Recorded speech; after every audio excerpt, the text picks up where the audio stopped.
അവിടെ ഗൈസ്. അപ്പോൾ റാങ്കോസിലിൻ്റെ ഫോൾ ഗൈ എന്ന് പറഞ്ഞ സിനിമ ഉണ്ട്. കുറച്ച് ദിവസമായി കണ്ടിട്ട് ഞാൻ ഒപ്പീനിയൻ ഇടാൻ മറന്നുപോയതാണ്. I am sorry. കിടിലൻ പടം, കിടിലൻ ആക്ഷൻ മൂവി. സ്റ്റണ്ട് ആക്ടേഴ്സിനെയൊക്കെ നല്ല രീതിയിൽ മെൻഷൻ ചെയ്തുകൊണ്ട് അവർക്കൊരു ട്രിബ്യൂട്ടായിട്ടാണ് അവർ ഈ പടം നമുക്ക് നീട്ടി തന്നിരിക്കുന്നത്.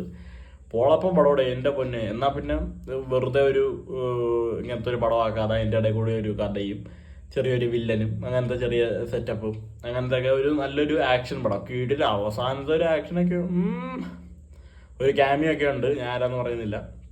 കൊള്ളാം, നല്ല സെറ്റ് പടം. നമ്മളിപ്പോൾ കുറേ കേൾക്കുമല്ലേ ഈ ഇന്ന സ്റ്റണ്ടിൻ്റെ ഇടയിൽ ഇന്ന ആൾക്കാർ മരിച്ചു, ഒരു ബിൽഡിംഗ് ജമ്പിൻ്റെ ഇടയിലൊക്കെ ഇന്ന സ്റ്റണ്ട് ആക്ടേഴ്സൊക്കെ മരിച്ചു എന്നൊക്കെ. അതൊക്കെ നല്ല രീതിയിൽ അവർ പോയിന്റ് ഔട്ട് ചെയ്ത് കാണിക്കുന്നുണ്ട്.